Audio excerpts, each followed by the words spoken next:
नमस्कार मित्रांनो, मी Goraksh economics IAS Pune इथून आपल्याशी संवाद साधतोय। राज्यसेवा मुख्य परीक्षा जी लवकरच आता जवळ आलेली आहेत आणि त्या परीक्षेचा 2019चा मागील वर्षांच्या पेपरचं ॲनालिसिस बऱ्याच विद्यार्थ्यांची डिमांड होती की सर आम्हाला राज्यसेवा मुख्य परीक्षा पेपर 4 त्यातल्या अर्थशास्त्राच्या टॉपिकचे 3-4 वर्षाच्या परीक्षांचे 3 वर्षांचे तरी आम्हाला ॲनालिसिस उपलब्ध करून द्या। त्यातलं ॲनालिसिस आपण 2019च्या पेपरचा आज आपण बघणार आहेत। तर बेसिकली आता परीक्षेचा जो हा असा काळ आहे, जे काही कंटेंट तुम्ही आतापर्यंत वाचला असेल ते रिवाइज करा आणि जो कंटेंट आता आपल्याला वाचलाय आतापर्यंत मिळवलाय त्यापेक्षा आहे त्या कंटेंटचा आपल्याला आपल्या स्पर्धा परीक्षेसाठी अधिकारी होण्यासाठी कसा उपयोग करून घेता येईल या दृष्टीने परीक्षेकडे बघा, त्या दृष्टीने त्याच्यावर फोकस करा। तर आता याच्यामध्ये आपण बघणार आहोत की काय हा प्रश्न कसा होता। पहिला प्रश्न होता 2019च्या मुख्य परीक्षेच्या इकॉनॉमिक्स या विषयाबद्दल, अर्थशास्त्र विषयाबद्दल आपण बोलतोय। पहिला प्रश्न पाहूया।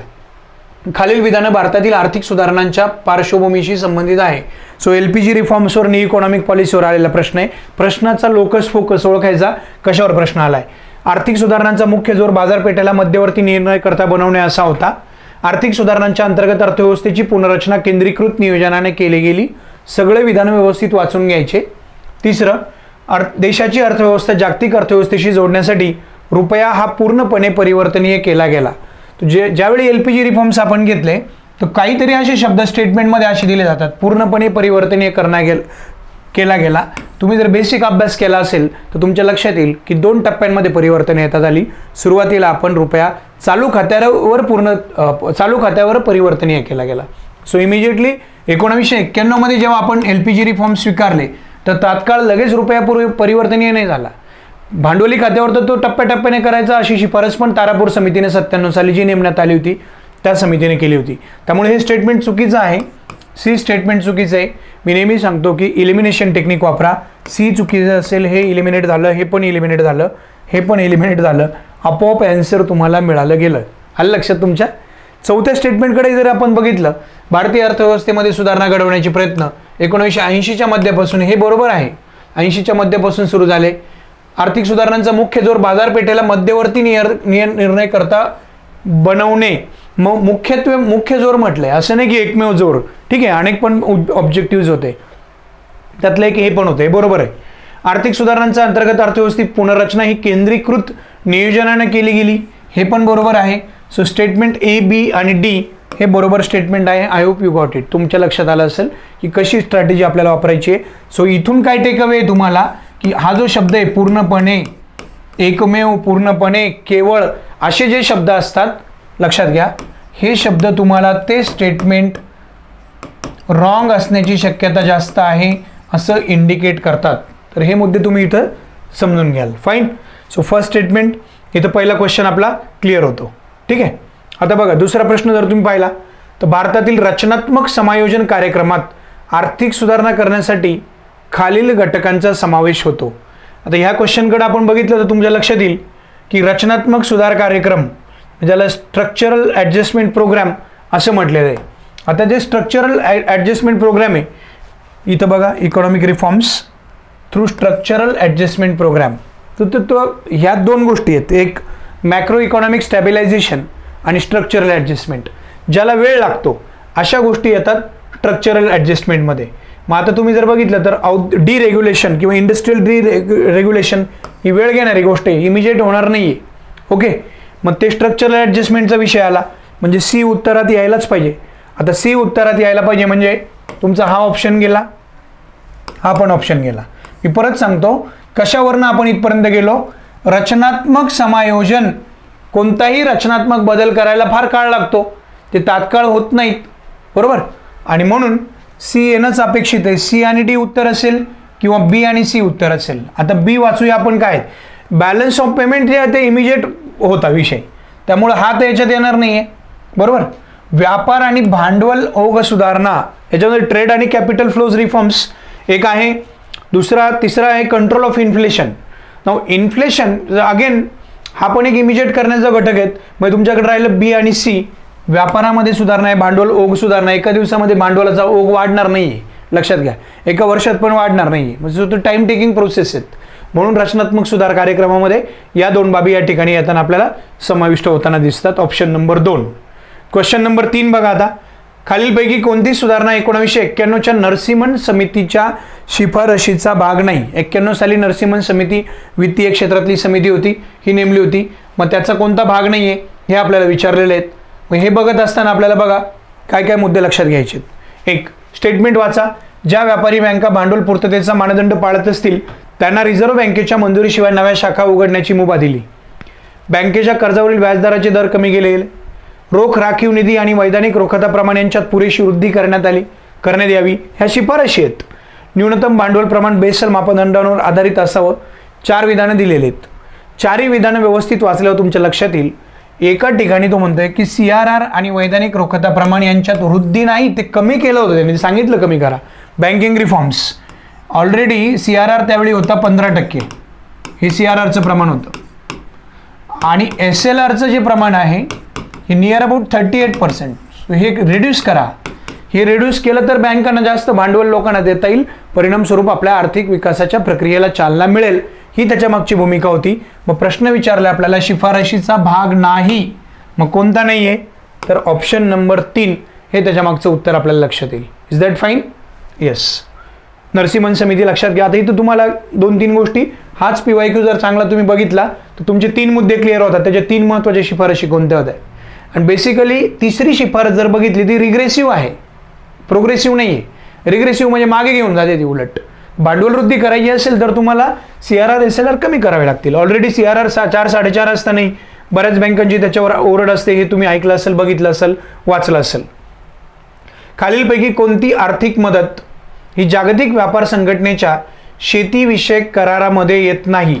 सो आता ग्रीन बॉक्समध्ये काय येत नाही आहे असं आपल्याला विचारलेलं आहे. Okay, so will go with the 1 by 1 option. कृषीविषयक संशोधनासाठी आर्थिक सहाय्य, उत्पादन मर्यादा राखण्यासाठी आर्थिक सहाय्य, अन्न सुरक्षेचं आर्थिक सहाय्य. चौथं दिलं शेतीतील रोग नियंत्रणासाठी आर्थिक सहाय्य. आता याच्यामध्ये तुम्ही जर नीट लक्षात घेतलं, सो लिमिटिंग प्रोडक्शन हा जो मुद्दा आहे याच्यामधला, तर तो मुद्दा इथं आपण समजून घेऊया की प्रोडक्शन लिमिट करण्यासाठी ज्या मदती दिल्या जातात त्या कशा देतात. सो प्रोडक्शन मदती ह्याच्यासाठी जी मदत असते ती ब्लू बॉक्स अंदर. प्रश्न काय विचारलाय? ग्रीन बॉक्समध्ये कोणतं येत नाही. ओके, इतक्यात मी सांगितलं. लिमिटिंग द प्रोडक्शन म्हटलं की ते कशाच्या अंडर येईल? मग that will come under blue box. आणि म्हणून ऑप्शन नंबर 2. मग ग्रीन बॉक्समध्ये काय काय येतं? आता इथला टेक अवे पहा. इथं तुमचा अभ्यासाचा आणि रिव्हिजनचा मुद्दा येतो. पहिलं, कृषीविषयक संशोधनासाठी आर्थिक सहाय्य, अन्न सुरक्षेसाठी आर्थिक सहाय्य, शेतीतील रोग नियंत्रणासाठी. शेती लक्षात घ्या, ग्रीन बॉक्स. शेती म्हटलं का ते ग्रीन बॉक्स. हे तिन्ही boxes, green box, blue box आणि अंबर बॉक्स, तिन्ही व्यवस्थित पाहून जा. काय अवघड प्रश्न याच्यावर येत नाही परीक्षेमध्ये, बेसिक क्वेश्चन विचारले जातात. या पेपरला मुलं का घाबरतात मला काही कळत नाहीत, कारण हा खूप संकल्पनात्मक पेपर आहे. आलं लक्षात? खूप फॅक्ट्स करावे लागतात, हा तुमचा गैरसमज आहे. कन्सेप्ट कळलेली पाहिजे. जसं मगाशी मी एक्सप्लेन केलं की तुम्हाला रचनात्मक सुधार कार्यक्रम म्हणजे काय हे लक्षात आलं पाहिजे. कोणतंही स्ट्रक्चरल चेंज करायला वेळ लागतो, ते इमिजिएटली होत नाही ती गोष्ट. आणि मग तिथे त्या बेसिसवर तुम्ही प्रश्न सोडू शकता. प्रश्न सोडवणं एक कला आहे खरं म्हणजे, आणि त्या अनुषंगाने आपण विचार करूया. रादर दॅन तुमच्या प्रिपरेशनबद्दल तुम्ही बोलणार नाही, कारण तुम्ही सगळ्या लोकांनी खूप अभ्यास केला आहे, मेहनत केली, वर्षानुवर्षापासून तुम्ही फेस करताय सिच्युएशनला, स्ट्रगल आहे तुमच्या आयुष्यामध्ये. पण त्याच्या पलीकडे परीक्षेमध्ये पेपर सॉल्व्ह करणं ही आपली प्रायोरिटी असली पाहिजे. त्या दृष्टीने आपण वर्कआउट केलं पाहिजे. ठीक आहे. Next question. Question number 5.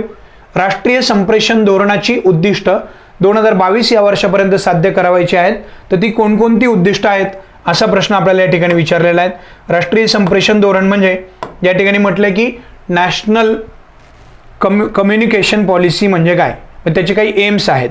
काय काय एम्स आहे? डिजिटल सबलीकरण करणे, भारताच्या स्थूल देशांतर्गत उत्पादनात डिजिटल संप्रेषणाचा वाटा 10% वाढवणे, सर्वांना ब्रॉडबँड सेवा देणे, जागतिक मूल्य साखळीत भारताचे योगदान वाढवणे. आता कधी पण एक गोष्ट लक्षात ठेवा, काही जनरल ऑब्जेक्टिव्ह असतात. कोणतेही सरकार असो, जनरल ऑब्जेक्टिव्ह म्हणजे सामान्यपणे जे अचीव्ह केले जाण्याच्यासाठी आपण ठेवतो. आपण सकाळी पहाटे 5 वाजता उठणे, अभ्यासाला बसणे, असे ऑब्जेक्टिव्ह आपण पण आपले काही ध्येय उद्दिष्ट ठरवतो. अचीव्ह होत नाही तो मुद्दा वेगळा आहे. म्हणजे जे डिजिटल सबलीकरण यस करायचं आहे, नो प्रॉब्लेम. ओके. पुढे काय म्हटलंय? भारताच्या स्थूल देशांतर्गत डिजिटल संप्रेषण. ठीक आहे, 10% 12% आपल्याला माहित नाही, असं थोडं गृहीत धरूया आपण. फाईन. देन पुढे काय आहे की सर्वांना ब्रॉडबँड सेवा पुरवणे. ऑब्जेक्टिव्ह ठेवायला काय अडचण नाही, अचीव्ह करायचा थोडी विषय. ऑब्जेक्टिव्हतून आपण म्हणतो की मी 80% मार्क मिळवेन, पण 80 मिळत नाहीत, तसा प्रकार आहे हा. म्हणजे याच्यासाठी मला हे सांगायचं तुम्हाला की अशा प्रकारचे प्रश्न सोडवण्यासाठी तुमचा IQ लेवल एवढा डेव्हलप झालेला असतो आत्तापर्यंत अभ्यास करून की गरज नाही आहे तुम्हाला की ज्यावेळी तुम्ही हे वाचलेलेच पाहिजे पॉलिसी, कुठली पॉलिसीचे ऑब्जेक्टिव्ह काय असतात हे त्याच्या मागचं बेसिक अंडरस्टँडिंग आहे. ठीक आहे. जागतिक मूल्य साखळीत भारताचे योगदान का वाढवायचं नाही, वाढवायचं आहे. म्हणजे A आला, C आला आणि D आला. आता पर्यायाकडे जर तुम्ही जर गेलात तर तुमच्या लक्षात येईल all of the above why already ऑप्शनच नाही बाय डिफॉल्ट. आलं लक्षात. मग असा ऑप्शन नाही ABC आहे, BCD आहे, परत ABD आहे, ACD आहे. मी कोणते तरी 3च बरोबर आहे. या 3मध्ये आपल्याला काही डाऊट नाही आहे. ओके. मग जास्त काय असू शकते तर याच्यामध्ये गोळा असू शकतो. मला तर माहीत पण नाही, तुम्हाला पण माहीत नाही. आलं लक्षात. आता म्हणजे मी माहीत तुम्हाला उत्तर करून तुम्हाला आज माहीत झालं असेल त्याला अर्थ नाही. पेपर हॉलमध्ये बसलेला असताना हा प्रश्न आपल्याला सोडवायचा आहे, त्यावेळी आपला अप्रोच काय असला पाहिजे. पर्याय आपल्याला बाय डिफॉल्ट आन्सर भेटून गेलं A, C आणि D. कोणता पर्याय तुमच्याकडे? पर्याय क्रमांक 2 हे त्याच्या मागचं उत्तर. Fine. Yes. Next question number 6. निर्गुंतवणुकीची रणनीतिक विक्री पद्धत म्हणजे काय? आता हे स्ट्रॅटेजिक डिसइन्व्हेस्टमेंट शब्द याला इंग्रजीमध्ये, आणि डिसइन्व्हेस्टमेंट म्हणजे काय की स्ट्रॅटेजिक सेल ऑफ डिसइन्व्हेस्टमेंट म्हणजे काय? सोप्या भाषेमध्ये सरकारी उद्योगामध्ये जी काही गुंतवणूक असते तर त्या गुंतवणुकीपैकी काही शेअर्स सरकार प्रायव्हेट सेक्टरला विकतं, त्यातून रेव्हेन्यू जनरेशन होतं, ही त्याच्या मागची भूमिका असते निर्गुंतवणुकीत. मग विचारलं काय की स्ट्रॅटेजिक सेल म्हणजे काय? सोप्या भाषेमध्ये ज्यावेळी तुम्ही निर्गुंतवणूक म्हटलंय, so what is strategic sale? सार्वजनिक क्षेत्रातील उपक्रमांचे शेअर्स किरकोळ गुंतवणूकदार किंवा संस्थांना विकणे. पहिलं स्टेटमेंट. सार्वजनिक क्षेत्रातील उपक्रमांचे शेअर्स एखाद्या कार्यक्षम खाजगी भागीदाराला विकणे. नंबर 2. उपक्रमाचे व्यवस्थापन आणि कर्मचारी स्वतः उपक्रमाचे शेअर्स विकत घेतील. परवडेल का? म्हणजे ते लॉजिकल आहे का? म्हणजे मी एका कंपनीत काम करतो, पब्लिक सेक्टर कंपनीमध्ये, आणि ते जे शेअर्स मीच घेतो, मग सरकारला मी काय देणार? मी त्यांचा कर्मचारी ऑलरेडी, तेच मला पगार देतात, राईट. माझ्याकडनं पैसे घेऊन सरकार कितपत रेव्हेन्यू उभे करेल? सो हे थोडे इलॉजिकल स्टेटमेंट आहे. मग वरीलपैकी कोणते नाही असं पण नाही येणार आहे, राईट. मग इथे काय आहे? उपक्रमांचे शेअर्स हे कॉमन आहेत दोन्ही ठिकाणी. किरकोळ गुंतवणूकदार किंवा संस्था, कार्यक्षम खाजगी भागीदार. 2 गोष्टी लक्षात घ्या. किरकोळ गुंतवणूकदारांची परिस्थिती वाईट असते मित्रांनो, लक्षात घ्या. तुम्ही किराणा दुकानदार वगैरे, रिटेलर्स वगैरे जे असतील ते काय ते स्ट्रॅटेजिक सेलमध्ये किंवा मोठ्या इन्व्हेस्टमेंट त्यांच्या जन्म होत नाहीत, मग ते कशाला शेअर्स विकत घेतील? सो लॉजिकल मुद्दा आहे. दुसरं स्टेटमेंट तुम्हाला सांगतं सार्वजनिक क्षेत्रातले उपक्रमांचे शेअर्स कार्यक्षम खाजगी भागीदाराला का द्यायचे? कारण कंपनीची अवस्था पण वाईट आहे, पब्लिक सेक्टर कंपनीची, त्यात पण कार्यक्षमता वाढवायची आहे, मग ते त्यांनाच द्यायची गरज लागेल त्या ठिकाणी. ठीक आहे. That's how it was the question. Next पुढचा प्रश्न. आता यात जर तुम्ही पाहिलं खालील विधान विचारात घ्या. स्वजलधारा कार्यक्रम त्वरित ग्रामीण पाणी पुरवठा म्हणजे एक स्कीम आहे भारत सरकारची, त्या स्कीमवर प्रश्न आहे. बरेच मुलं मला म्हणतात की सर स्कीमचा अभ्यास कसा करून किती करू? ठीक आहे, फ्लॅगशिप स्कीम्स असतात गव्हर्नमेंटच्या काही महत्त्वपूर्ण योजना, त्याचा अभ्यास करा. बाकी त्रास करून घेऊ नका. स्टेटमेंट वाचा, परीक्षेमध्ये स्टेटमेंट काय दिलं ते बघा आणि त्या प्रश्नाकडे नीट लक्ष द्या की त्या प्रश्नाची परिभाषा काय ती ओळखा. पहिलं विधान, स्वजलधारा त्वरित ग्रामीण पाणी पुरवठ्याचा भाग म्हणून सुरू केला. ओके. स्वजलधाराचा उद्देश विकेंद्रित आणि समुदाय व्यवस्थापित ग्रामीण पुरवठ्याला प्रोत्साहन देणे. तुम्हाला अजून एक पद्धत सांगतो, माझा विश्वास ठेवा किंवा नका ठेवू, पण सगळे प्रश्नपत्रिकांचा अभ्यास करा. ज्यावेळी अतिशय शुद्ध मराठी, म्हणजे शुद्ध म्हणजे जे सर्वसामान्य रोजच्या बोलीमध्ये आपल्या वापरामध्ये जे मराठी नसतं, त्या मराठी भाषेमध्ये जेव्हा प्रश्नाची परिभाषा असते त्यावेळी ते विधान बरोबर असतं मित्रांनो, लक्षात घ्या. So statement A correct, statement B correct आहे. स्वजलधारा कार्यक्रमात 30% सामुदायिक योगदान आहे. केंद्र सरकारचं अनुदान म्हणून प्रकल्प 70% पुरवतं. आता मला एक गोष्ट सांगा, इथे पहिलं दुसरं विधान बरोबर आहे. वरीलपैकी सर्व तुमच्याकडे एकतर पर्याय 2च राहिले आता, A आणि B. हा आहे, हा गेला. थर्ड ऑप्शन इलिमिनेट झाला, सेकंड इलिमिनेट झाला. ऑल ऑफ दी अबोव की A आणि B. मुद्दा असा आहे, जितकं मला आठवतं म्हणजे शाळेमध्ये असताना त्यावेळी या स्कीमचा भरपूर बोलाबाला होता. 30% गावातल्या लोकांना पॉसिबल आहे का? म्हणजे कम्युनिटी पार्टिसिपेशन, पैसे द्यायची ओरड असते लोकांची, तुम्हाला माहीत. नळपट्ट्या भरत नाही लोक, पाणीपट्ट्या भरत नाहीत. अशा अवस्थेमध्ये आपल्याला जो अप्रोच लक्षात येतो तो की ते 30% थोडंसं इलॉजिकल वाटतं. सो हे स्टेटमेंट रॉंग असण्याची संभाव्यता जास्त आहे. पेपर हॉलमध्ये असंही होऊ शकतं की सर आमच्या ते लक्षात नाही आलं त्यावेळी, मग तीच तर खरी स्किल आहे. तुम्हाला त्यावेळी मग लक्षात ठेवायचं की हे कशा पद्धतीने डील होऊ शकतं. मे बी चुकू पण शकतो, नाही असं नाही आहे, त्यावेळी नाही क्लिक झालं, पण मग त्याच्यासाठी म्हणून प्रश्नपत्रिकांचं विश्लेषण शेवटच्या 15 दिवसामध्ये अतिशय व्यवस्थित तुमचं होणं अपेक्षित आहे. So answer here is only 1 and 2. पहिले 2 या ठिकाणी आपल्याला विधानं बरोबर दिसतात. पुढचा प्रश्न आपण पाहूया. वेगवान आणि अधिक समावेशक विकासाकडे जायचंय हे कोणत्या योजनेचं एक उद्दिष्ट होतं? Okay, towards faster and more inclusive growth. आता बघा याच्यामध्ये काय आहेत, इथं काय म्हटलंय, faster and more inclusive growth objective आहे. कोणाचा ऑब्जेक्टिव्ह आहे? 11वी पंचवार्षिक योजना का 12वी पंचवार्षिक योजना? तर 12वी पंचवार्षिक योजना बाय डिफॉल्ट हे याच्यामध्ये होतं, कारण 11व्यामध्ये सर्वसमावेशक वाढ इन्क्लुझिव्ह ग्रोथ आहे. फास्टर वगैरे काही त्याच्यामध्ये नव्हतं, हे तुम्हाला लक्षात आलं पाहिजे. Okay, then next is what actually sustainable growth अपेक्षित आहे इथं, कारण तुम्हाला माहीत असेल तर sustainable, faster, sustainable and more inclusive 3 शब्द 12व्या पंचवार्षिक योजनेत आलेले आहे. फास्टर, सस्टेनेबल आणि मोर इन्क्लुझिव्ह. ठीक आहे, मग याच्यामध्ये आपल्याला लक्षात येतं की इथं हा शब्दप्रयोग अपेक्षित होता, फास्टर, सस्टेनेबल आणि मोर इन्क्लुझिव्ह. परत सांगतो, वेगवान, शाश्वत आणि अधिक सर्वसमावेशी हे 12व्या पंचवार्षिक योजनेचं उद्दिष्ट आपल्याला त्यामध्ये दिसून येतं. नेक्स्ट, नवी दारिद्र्य रेषा आणि त्याचं मोजमाप करण्यासाठी 2009 सरकारने खालीलपैकी कोणत्या समितीने शिफारशी केल्या होत्या? पहिले तर प्रश्न नीट लक्षात घ्या, मी निम्मा प्रश्न वाचण्याने तुमचा निम्मा प्रॉब्लेम सॉल्व्ह होणार आहे व्यवस्थित वाचण्यानं. दारिद्र्य रेषेबद्दल प्रश्न आहे. दारिद्र्य, Tendulkar, PR Brahmananda, Dandekar, Narasimhan by default eliminate होतो, कारण वित्तीय सुधारणा समिती आहे, बँकिंग सुधारणा समिती आहे, दारिद्र्याशी संबंध नव्हता स्पेसिफिकली. ओके, ठीक आहे. PR ब्रह्मानंद, दांडेकर आणि रथ. आता 2009चा विषय आहे. आता बघा बरं, 2009 दांडेकर, रथ 1971ची समिती आहे. अभ्यास एवढा बेसिक सगळ्यांचा झाली, प्रिलिम्सचा अभ्यास हा काय मेन्सचा आहे असं काही नाही. आणि मग राहिलं कोण? ब्रह्मानंद वगैरे नावं सुद्धा नाही अलीकडच्या काळामध्ये, लक्षात घ्या. हे पण जुनंच आहे, साल आपल्याला माहीत नसलं तरी फरक पडत नाहीये, म्हणजे जुनं आहे. लेटेस्ट समिती कोणती आहे? तुम्ही जेव्हापासून अभ्यास सुरू करायला लागला असेल, सातत्याने कोणतं नाव तुम्ही अभ्यासतायत? एकदम मूलभूत आहे की तेंडुलकर समिती 2009साठी.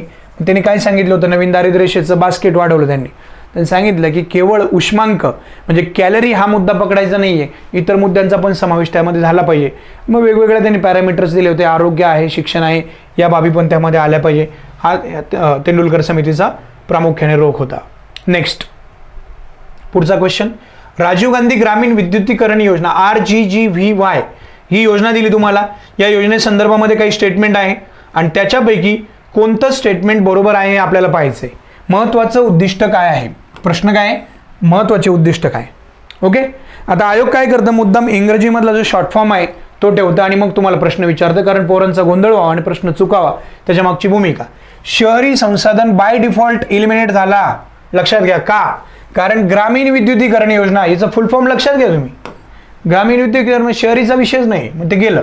भारतात विजेचा वार्षिक दरडोई उत्पन्न वाढवणे, बरं, सर्व ग्रामीण घरांना वीज उपलब्ध करून देणे, ग्रामीण संसाधनांचा विकास करणे. आता स्कीम कशाची? राजीव गांधी ग्रामीण विद्युतीकरण योजना, म्हणजे विजेच्या संदर्भातला स्पेसिफिक प्रश्न आहे. मग ग्रामीण संसाधनांचा विषय संपला. आता राहिले 2 बाबी. भारतात विजेचा वार्षिक दरडोई वापर वाढवणे, हे मायक्रो लेवलचं, सूक्ष्म पातळीवरचं उद्दिष्ट झालं. सर्व ग्रामीण घरांना वीज उपलब्ध करून देणे, महत्त्वाचं उद्दिष्ट विचारलं आपल्याला. ओके, तो पर कॅपिटा इलेक्ट्रिसिटी कन्झम्पशन कसं वाढवायचं ते फार मायक्रो लेवलचं काम आहे, टेक्निकल आहे, अवघड आहे. त्याच्यामध्ये तुम्हाला माहिती आहे आपले लोक घरातली लाईट म्हणजे वीज चोरीचं प्रमाण आपल्याकडे कशा प्रकारचं आहे, कशा भूमिका आहेत, मग ते मुश्किल आहेत. म्हणजे सर्व ग्रामीण घरांना वीज उपलब्ध करून देणे ही त्याच्या मागचं खरं कारण आहे, ते खरं उद्दिष्ट आहे. अतिशय सोपा प्रश्न आहे, फार अवघड काही नाही. म्हणजे ज्या मुलांना भीती आहे सर योजनांचा अभ्यास कसा करायचा, त्यांच्यासाठी म्हणून हा अप्रोच सांगतोय की क्वेश्चन व्यवस्थित वाचायचा, काय विचारले त्याला अंडरलाईन करायचं. काही बेसिक आहेत बघा. लोकस ऑफ द क्वेश्चन मी परत सांगणार नाही, कारण आता आपल्याला थोडं फास्ट जावं लागणार आहे. लोकस म्हणजे प्रश्नात काय माहिती दिली आहे. ओके, दिलेली माहिती, कधी पण याला अंडरलाईन करायचं. Number 2, focus of the question. Focus of the question म्हणजे काय? लक्षात घ्या, काय विचारलं आहे, एक्झॅक्टली काय विचारले आहे, आलं लक्षात तुमच्या. So locus of the question, focus of the question. आणि पुढे जो मुद्दा येतो आपल्याला याच्यामध्ये महत्त्वाचा, तो म्हणजे मग हे दोन जर तुम्हाला कळाले तर मग प्रश्नाचं उत्तर सोडून तुम्हाला फार अवघड होत नाही या ठिकाणी. ठीक आहे, नेक्स्ट क्वेश्चन पाहू आपण. 2011 मध्ये टिंबटिंब क्षेत्रात खाजगी गुंतवणुकीला परवानगी दिली. ओके, शस्त्रास्त्र, दारुगोळा, कोळसा, लिग्नाईट, औष्णिक ऊर्जा, रेल्वेच्या पायाभूत सुविधा. तर 2014 मध्ये कशाला ही प्राधान्य दिलं किंवा कशाला परमिशन दिली या टाईपचा प्रश्न आपल्याला विचारलेला आहे. सो 2014 कोणत्या क्षेत्रामध्ये? शस्त्रास्त्र, दारुगोळा वगैरे हे सगळं जर पाहिलं तर बेसिकली लक्षात घ्या, शस्त्रास्त्र वगैरे आपण प्रोहिबिट केलेलं आहे ऑलरेडी FDIच्या बाबतीमध्ये. सो प्रायव्हेट सेक्टर इन्व्हेस्टमेंट कोणाला अलाव केली? खाजगी गुंतवणूक म्हणजे प्रायव्हेट इन्व्हेस्टमेंट. तुम्हाला कल्पना असेल रेल्वे ट्रॅक्सच्या संदर्भातला विषय चर्चेत राहिलेला आहे सातत्याने, रेल्वे पायाभूत सुविधा. हा मात्र तुम्हाला माहीत असलेला किंवा माहीत असावा असा प्रश्न आहे. आता राहिला प्रश्न औष्णिक ऊर्जा वगैरे, तर हे आधीच झालेल्या गोष्टी आपल्याला लेट स्पेसिफिक विचारले की कोणत्या साली, तर 2014 साली. Next question. मानव विकास निर्देशांकानुसार कोणतं राज्य प्रथम क्रमांक पटकावतं? हे एकदम साधे प्रश्न आहे, याच्यात काही नाही. म्हणजे तुम्ही त्या राज्यांकडे जरी पाहिलं, त्याकडे लक्ष दिलं तरी तुम्हाला कळलं. याचं उत्तर आहे केरळ, तिसरा पर्याय क्रमांक. कारण चंदीगड, महाराष्ट्र आणि केरळ याच्यामध्ये कोणतं राज्य आहे ज्यांचा लिटरसी रेट जास्त आहे, ज्यांचं डेव्हलपमेंट जास्त आहे, डेव्हलपमेंट इंडेक्स, तर कायम केरळची चर्चा होत असते, आपल्याला माहिती आहे. स्त्री पुरुष गुणोत्तर पण जास्त आहे, मग एकच ऑप्शन असा आहे. नेक्स्ट.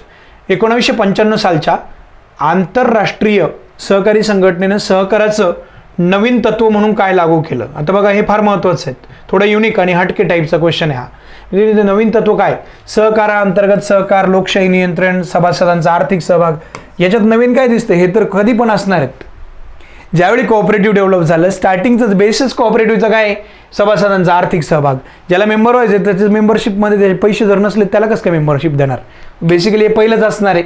लोकशाही नियंत्रण, सहकारी व्यवस्था जी आहे ती लोकशाहीचाच एक उपघटक आहे, मग त्याच्यामध्ये ते पण असणार आहेत. हे दोनबद्दल संशयच नव्हता. राहिला विषय सहकाराअंतर्गत सहकार आणि समाजाबद्दलचं कर्तव्य, तर हे थोडंसं युनिक आहे आणि म्हणून हे असण्याची शक्यता आहे. हा स्टँड घेऊन तुम्ही पर्याय क्रमांक 1 किंवा पर्याय क्रमांक 4ला जाऊ शकतात. सो आय फील दॅट पर्याय क्रमांक 4 हे त्याच्यातलं बरोबर उत्तर आहे. मी परत बोलतो की परीक्षेत हा गोंधळ होऊ शकतो की एखाद्याला वाटू शकतं की सहकाराअंतर्गत सहकार पण आहे, पण मी ते सांगतो की प्रश्न सोडवताना 50% मध्ये तुमची चूक जर झाली, 2 पैकी निवडायचे. पण इथे लॉजिक मात्र एवढं पक्का आहे की या दोनमध्ये मात्र ही तुम्हाला सहज लक्षात राहण्यासारखी गोष्टी. ज्यावेळी सहकारी चळवळीचा विकास व्हायला सुरुवात झाली त्यावेळीच या गोष्टी अंतर्भूत असणं अत्यंत अभिप्रेत होतं. त्यामुळे हे नवीन असण्याची शक्यता नाही आहे. याच्यावर तुम्ही स्टँड घेऊ शकता आणि पुढे निघू शकतात. फाईन. Next question. भारतातील रस्त्यांच्या वर्गीकरणात खालीलपैकी कोणत्या रस्त्यांच्या प्रकाराचा समावेश होतो? म्हणजे रस्त्यामध्ये काय काय येतं, बरोबर? आता हे भारत सरकारचं वर्गीकरण आहे, म्हणजे रोड्सच्या संदर्भातलं. म्हणजे काय काय? राष्ट्रीय महामार्ग, राज्य महामार्ग, शहरी रस्ते. राष्ट्रीय महामार्ग, जिल्हा महामार्ग, शहरी व ग्रामीण रस्ते. राष्ट्रीय महामार्ग, राज्य महामार्ग, जिल्हा व ग्रामीण भागातील रस्ते. राष्ट्रीय महामार्ग, ग्रामीण भागातील आणि शहरालगतचे. आता सिटी जे आहे ना, जिथे जिथे सिटी येत आहे ना, त्याला तुम्ही इलिमिनेट बिंदास करू शकतात. कारण हे काय की हे परत मग सिटीचा विषय आला की तिचे महानगरपालिकेचा पण रोल येतो. लक्षात घ्या, नगरपालिका, महानगरपालिका ते रस्त्यांमध्ये महत्त्वाचं रोल प्ले करते. आपल्याला विचार भारताचं रस्त्यांचं वर्गीकरण कसं असू शकतं? सो एकदम प्रॉपर ऑप्शन याच्यामध्ये राष्ट्रीय महामार्ग. कोणाचं चुकणार नाही, कारण इन्फ्रास्ट्रक्चर, पायाभूत सुविधा नावाचा एक जो टॉपिक आहे आपल्या सिलेबसचा, त्याचा जर तुम्ही व्यवस्थित अभ्यास केला असेल तुम्हाला याच्यात काही अडचण येणार नाही आहे. हा अत्यंत मूलभूत प्रश्न आहे, पण रिपीट होण्याचे चान्सेस असतात. असे प्रश्न ऑलरेडी जरी विचारले गेले. संस्था आणि त्यांचे महत्त्वाचे उद्दिष्ट यांच्या जोड्या लावा. परत अशा प्रकारच्या जोड्या लावण्यासाठी आता एक अप्रोच आयोगाचा असा आहे, ते काय करतात की इंग्रजीमध्ये पण शॉर्ट फॉर्म ठेवतात, तेच संक्षिप्त रूप त्याचं मराठीमध्ये ठेवतात आणि मग त्याच्यावेळेस तो सोडवताना आपल्याला जर फुल फॉर्म माहीत असणं अभिप्रेत आहे. मग काय आता SIDBI म्हणजेच काय? सिडबी सुरुवातीची संस्था आहे. SIDBI small industries development bank हे तुमच्या लक्षात येईल या ठिकाणी. आणि मग स्मॉल इंडस्ट्रीचं जर ऑप्शन ज्यावेळेस आपण विचारात घेतो त्यावेळेस लघु उद्योग म्हणजे पर्याय क्रमांक 3. आता A साठी 3 आहे, म्हणजे 2 गेला, इलिमिनेट झाला, 4 इलिमिनेट झाला. 4-5 गोष्टी तुम्हाला लक्षात घ्यायच्या प्रश्न सोडवताना, त्या गोष्टींचा तुम्हाला उपयोग करायचा आहे. परत सांगतो, मी प्रिलिम्सच्या वेळेस पण शिकवलं होतं पोरांना आणि यावेळेस पण सांगतो. पहिली गोष्ट म्हणजे प्रश्न सोडवताना तुम्हाला ज्या काही मूलभूत गोष्टी लागतात त्याच्यामध्ये तुम्ही नॉलेजच्या आधारे प्रश्न सोडवतात. तुमच्याजवळ असलेलं नॉलेज किंवा याला आपण इन्फॉर्मेशन पण म्हणतो. नॉलेज किंवा इन्फॉर्मेशन, तुम्हाला असलेली माहिती, राईट? दुसरं काही कॉमन सेन्स आहे, मगाशी मी तुम्हाला जसं सांगितलं ते म्हणजे की जे आयोगाचा, आता हा सगळ्यात अवघड आहे कॉमन सेन्स म्हणजे, की आयोगाने काय म्हटलंय की एक क्वेश्चन आपण मगाशी बघितला ज्या प्रश्नामध्ये हे अभिप्राय राजीव गांधी ग्रामीण विद्युतीकरण योजना, कॉमन सेन्स काय सांगतो, जर ग्रामीण आहे तर मग शहरीचा महत्त्वाचा ऑब्जेक्टिव्ह शहर कसं काय राहील. एक तिसरी गोष्ट इलिमिनेशन टेक्निक, इलिमिनेशन टेक्निक लक्षात घ्या. आणि चौथी आणि सगळ्यात महत्त्वाची गोष्ट आहे कन्व्हिक्शन. कन्व्हिक्शन म्हणजे तुम्ही स्वतःशी ठाम असले पाहिजे. तुम्ही उत्तर काढल्यानंतर तुम्हाला तो स्टँड घेतला, तुम्ही उत्तर काढलं की मग त्याच्यावर चलबिचल होऊ द्यायची नाही आहेत आपल्या मनाची, की 50%पैकी एक अटेम्प्ट करायचं असेल तर आपल्याला त्यावेळेस तुम्हाला ते लक्षात आलं पाहिजे की याला कशा पद्धतीने अप्रोच करायचं. हे 4 मुद्दे जर तुम्ही फोकस केले प्रत्येक प्रश्न सोडवताना तुम्हाला निश्चित याचा खूप मोठ्या प्रमाणात फायदा होईल. मग आता इकडे पाहूया आपण, हे CART आहे, पुढे IRBI आहे, आजारी उद्योगांचं पुनर्वसन, आजारी उद्योगांचे उपाययोजना, ग्रामीण उद्योगांना तांत्रिक सल्ला, तांत्रिक मी ते इंग्रजीकडे जात पण नाहीये, पण RT कुठेतरी T फॉर टेक्निकल येते, म्हणजे C ऑप्शनला 4 असण्याची शक्यता आहे. आणि C 4 असेल तर C 4 आणि ह्या 3 नंबरचा पर्याय मग आपला बरोबर येतो. सो जोड्या लावताना 2 गोष्टी जरी तुम्हाला कळाल्या तरी तुम्ही त्याचं उत्तर काढू शकतात. अशा पद्धतीचा हा प्रश्न होता. ठीक आहे, पुढचा प्रश्न, प्रश्न क्रमांक 16. राष्ट्रीय आरोग्य पाहणीच्या नमुनी नोंदणी व्यवस्थेनुसार खालील राज्यांचा प्रदेशांचा जनन दर सर्वात कमी आहे. आता कोणकोणते आहे याच्यापैकी पाहायचं आपल्याला. इथे आपल्याला जनन दर म्हणजे फर्टिलिटी रेटच्या संदर्भात माहिती दिलेली आहे. मग तो विचारले की इथं जो फर्टिलिटी रेट आहे तो कोणकोणत्या राज्यांचा, 2016चे विचारले, परीक्षा 19 सालची आहे, लक्षात घ्या. कोणत्या राज्यांचा जनन दर सर्वात कमी आहे. आता हे सगळ्यांकडे जर पाहिलं, आपण महाराष्ट्राचं उदाहरण घेऊया, तर ज्या राज्यांचा विकास जास्त आहे त्यांचं फर्टिलिटी रेट चांगला आहे, लक्षात घ्या तुम्ही. आणि म्हणून महाराष्ट्र, तामिळनाडू, महाराष्ट्र नाही येणार याच्यामध्ये, महाराष्ट्र इथं पण आहे ते पण नाही येणार आहे. तिकडे पाहिलं दिल्ली, तामिळनाडू ते पण नाही येणार आहे. आणि म्हणून याच्यापैकी कोणतंच राज्य मला असं दिसत नाही की ज्यांचा जनन दर कमी असण्याची शक्यता आहे, सर्वात कमी. आणि मग आपल्याकडे पर्याय उरतो, पर्याय क्रमांक 4. आता हे प्रश्न आयोगाचे झालेले प्रश्न आहेत, याच्यावर कंबाईंडला पण प्रश्न येऊन गेलेले, त्याच्यात नाही आलेले. म्हणून आयोगाच्या कुठल्याही क्लासच्या टेस्ट सिरीजपेक्षा, अगदी माझ्यासहित इकॉनॉमिक्स IASची टेस्ट सिरीज उद्या जर आली तर त्यापेक्षाही स्टँडर्ड बेस म्हणून आयोगाच्या टेस्ट सिरीजला फॉलो करणं हे विद्यार्थ्यांच्या कायम हिताचं राहू शकतं. ठीक आहे, नेक्स्ट क्वेश्चन.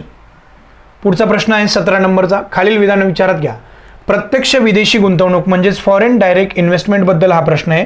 मग आपल्याला काय विचारले, अर्थव्यवस्थेची उत्पादन क्षमता वाढवण्यास मदत करते. येस, ॲब्सोल्युटली, अंडरस्टँडिंग बेसिक आहे एकदम. FDIमुळे काय होतं की इकॉनॉमिक इफिशियन्सी वाढते इकॉनॉमीची. विदेशी पोर्टफोलिओ गुंतवणूक सट्टेबाजीच्या स्वरूपाची असते आणि ती अत्यंत अस्थिर असते. येस, ॲब्सोल्युटली, सरकारनं मान्यता दिलेला सट्टाच येतो. सो पोर्टफोलिओ इन्व्हेस्टमेंटलाच आपण FII पण म्हणतो, foreign institutional investment, foreign portfolio investment, FPI, लक्षात घ्या. मग ते काय की ते वाटेल तेव्हा ते पैसे जेव्हा स्टॉक मार्केट गडगडतं त्यांना वाटतं आपले पैसे आता बुडू शकतात, आपल्याला तोटा होऊ शकतो, ते त्यांचे पैसे परत काढून घेतात. म्हणून हेही विधान बरोबर आहे. And that is why both of the statement are correct. Understanding based question आहे हा. तुम्हाला इथे FDI एक्झॅक्टली काय तेवढंच माहीत पाहिजे. मी खूप धावपळ करतात पोरं की सर हे पुस्तक वाचू का, ते सोर्स वाचू का, काही नाही. म्हणजे बेसिक समजून घे, तुझे प्रश्न बरोबर येतील, तुझ्या अधिकारी होण्याचे चान्सेस वाढतील. ठीक आहे, नेक्स्ट क्वेश्चन. भारतीय आर्थिक विकासात खालीलपैकी कोणत्या कालावधीला औद्योगिक मंदीचा आणि संरचनात्मक ऱ्हास असं म्हणतात? की कोणता असा पिरियड आहे की ज्या काळामध्ये औद्योगिक मंदी आणि संरचनात्मक ऱ्हास झाला? बघा, नीट लक्षात घेऊया. Which of the following is called as the period of industrial deceleration and structural retrogression of Indian economic development. Total पिरियडचं नीट ऑब्झर्वेशन करा. ह्या पिरियडमध्ये तुम्हाला लक्षात येईल 81 to 91 हा तर पॉलिटिकल अपहिवलचा पण, म्हणजे खूप साऱ्या राजकीय घडामोडी पण घडल्या होत्या, राजकीय उलथापालथी पण घडल्या होत्या. आणि त्यामुळे थोडा टिपिकल क्वेश्चन या ठिकाणी तो विचारलेला आपल्याला दिसून आला की त्या टाईपचा प्रश्न फॅक्च्युअल आहे. ऑप्शन नंबर 3 हे त्याचं राईट आन्सर आहे. नेक्स्ट, कृषी सहकार चळवळीशी संबंधित आहे. 3 स्टेटमेंट दिलेले आहेत कृषी सहकाराच्या संदर्भामध्ये, ते आपल्याला पाहायचे आहेत की काय काय बाबी आहे याच्यामध्ये, ते आपण नीट लक्षात घेऊया.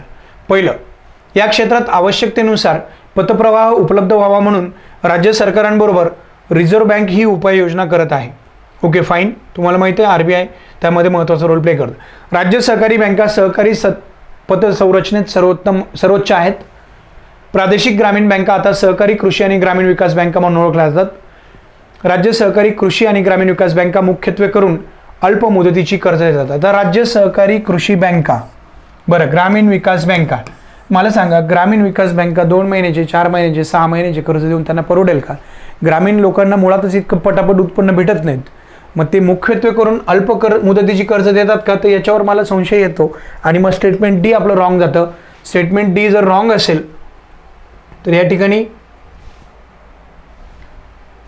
बघा ऑप्शन हा पण चुकीचा आहे. ए बी का ए बी सी. राज्य सहकारी बँका प्रादेशिक ग्रामीण बँका आता सहकारी बँका म्हणून ओळखला, बिलकुल नाही आहे, असं काही नाही आहे. सो तुमच्याकडे ऑप्शन उरला आता ए आणि ऑप्शन नंबर बरोबर असण्याचा जो आहे तो ए आणि B. So the first number is the correct one. याच्यामध्ये हे सगळं पूर्वपरीक्षेचा राज्यसेवेचा अभ्यासक्रम ज्यावेळेस तुम्ही अभ्यासलेला असेल त्यावेळी झालेल्या गोष्टी आहेत तुमच्या. प्रश्न क्रमांक 20, खालील विधान विचारात घ्या. बहुराष्ट्रीय कंपन्या कमी विकसित, आता हे MNC मल्टीनॅशनल कंपनीबद्दलचे 4 स्टेटमेंट दिलेले तुम्हाला, 3 स्टेटमेंट 4 स्टेटमेंट. बघूया आपण काय काय. बहुराष्ट्रीय कंपन्या कमी विकसित राष्ट्रांना अप्रचलित तंत्रज्ञान हस्तांतरित करतात. कुठलीही मल्टीनॅशनल कंपनी घ्या, ॲमेझॉन घ्या किंवा आणखीन कोणती घ्या, त्याच्याबद्दलचं स्टेटमेंट आहे. बहुराष्ट्रीय कंपन्या कमी विकसित राष्ट्रांना देशांतर्गत प्रतिबंधित वस्तू विक्री करतात. बहुराष्ट्रीय कंपन्या स्थानिक आणि पालक कंपनीतील कर्मचाऱ्यांमध्ये भेदभाव करतात. बहुराष्ट्रीय कंपन्या कमी विकसित राष्ट्रांना फक्त श्रमप्रधान तंत्रज्ञान हस्तांतरित करतात. आता याच्यामध्ये एक गोष्ट लक्षात घ्या की फक्त श्रमप्रधान, मी मगाशी बोललो केवळ, फक्त असे शब्द आले की त्याच्यावर संशय घ्यायचा. एकमेव, केवळ, पूर्णपणे, टोकाचे शब्द, ड्रास्टिक वर्ड जेव्हा यूज केले जातात तेव्हा ते रॉंग असण्याची शक्यता जास्त आहे. का बरं ते फक्त श्रमप्रधान तंत्रज्ञान करतील? इतरही तंत्रज्ञान, त्यांना पैसे कमवायचे आहेत, प्रॉफिट झालं तर इतरही तंत्रज्ञान त्यांना हस्तांतरित करतील. सो डी रॉंग आहे या ठिकाणी. आणि मग वरीलपैकी सर्व तर येणारच नाही आहे, हे अयोग्य आहे. जिथं जिथं डी आहे ते सगळंच अयोग्य आहे. मग बाय डिफॉल्ट तुमचं ए, बी आणि सी हे विधानं बरोबर आहेत. आलं लक्षात? टेक्निकल लँग्वेज जरी असली, अर्थव्यवस्थेच्या किंवा अर्थशास्त्राच्या संदर्भातली अवघड वाटायला लागली तरी पण काही त्या ठिकाणी तणाव घेण्यासारखं काही कारण नाही आहे. इलिमिनेशन टेक्निक वापरून तुम्ही या प्रश्नाचं उत्तर काढू शकत होतात. पुढचा प्रश्न पहा. प्रश्न क्रमांक 21.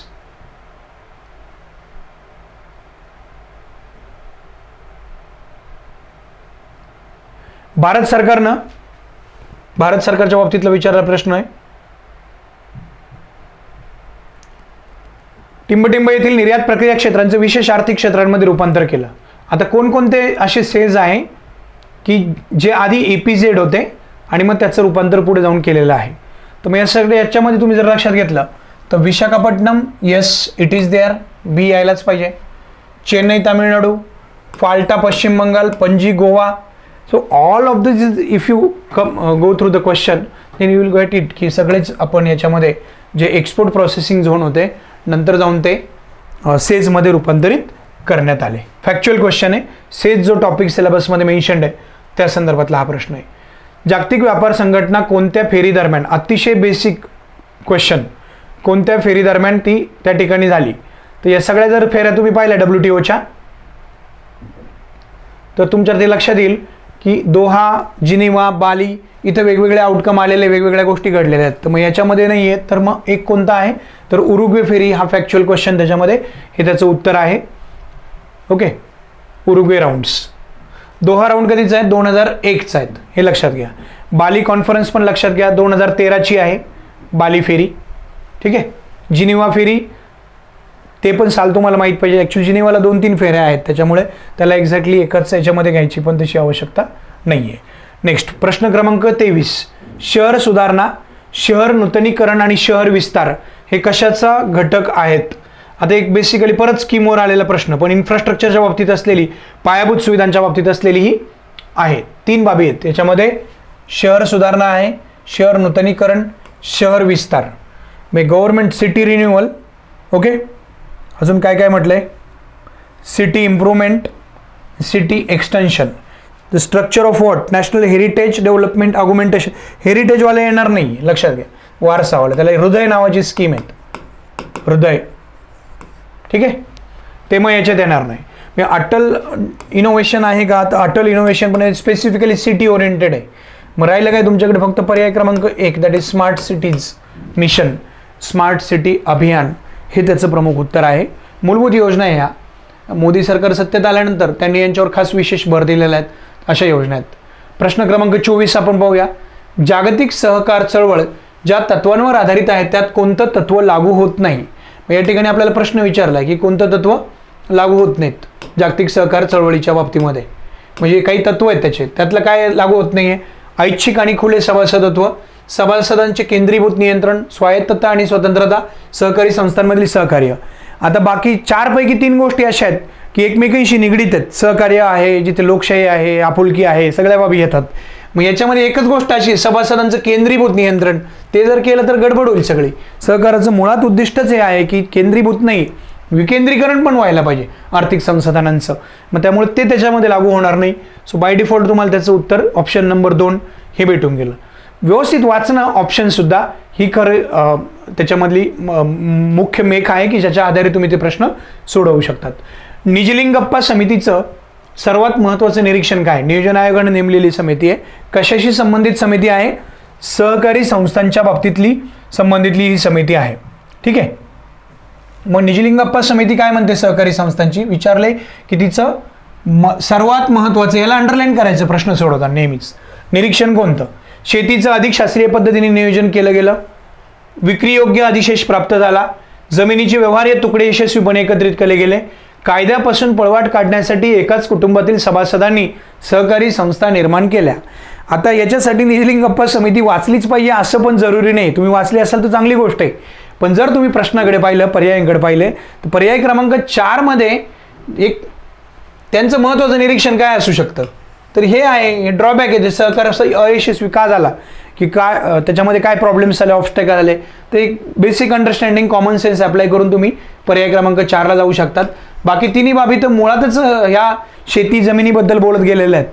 4थ्याच विषयामध्ये सहकाराच्या बाबतीत बोलले गेले, प्रश्न सहकाराच्या बाबतीत आहे, समिती सहकाराच्या बाबतीत आहे. तर मग प्रोबॅबिलिटी ऑफ आन्सर काय असू शकते? तर पर्याय क्रमांक 4 1. दुसरा स्टँड असा आहे, आयोग शक्यतो थोडी किचकट भाषा वापरून ज्यावेळी लांबलचक पर्याय स्टेटमेंट देतं तर तेही उत्तर असण्याची जास्त शक्यता या ठिकाणी असते. तर अशा तऱ्हेने आजच्या या सेशनमध्ये आपण 25 प्रश्न या ठिकाणी घेतले. मी गोरक्ष प्रभाकर सांगळे, इथॉनॉमिक्स IAS पुणे या ठिकाणाहून आपल्याशी संवाद साधतोय. तर पुढच्या सगळ्या डिटेल्ससाठी तुम्ही लवकरात लवकर आपल्या त्या यूट्यूब चॅनलला इथॉनॉमिक्स IASच्या सबस्क्राईब करा, लाईक करा आणि शेअर करा. आणि सगळ्याच अपडेट्स तुम्हाला राज्यसेवा आणि UPSCच्या बाबतीतल्या अपडेट्स तुम्हाला सातत्याने भेटत राहतील आपल्या चॅनलवर. आणि पुढचे जे सेशन आहेत 2019चा जो पेपर आहे त्याचे आपण 105 प्रश्न जे इकॉनॉमिक्सचे आहेत तर त्याच्यातले जे 25 प्रश्न आज आपले झालेत. आता लवकरच दुसरा व्हिडिओ उद्या आपण शेअर करणार आहे ज्याच्या माध्यमातून 25 असे 4 व्हिडिओज आणि प्लस इतर परत 4 व्हिडिओज ज्या उरलेल्या 2 प्रश्नपत्रिकांच्या असे 12 व्हिडिओच्या माध्यमातून आपण 3 वर्षांच्या प्रश्नपत्रिकांचं विश्लेषण घेणार आहोत. Thank you so much guys. Thanks.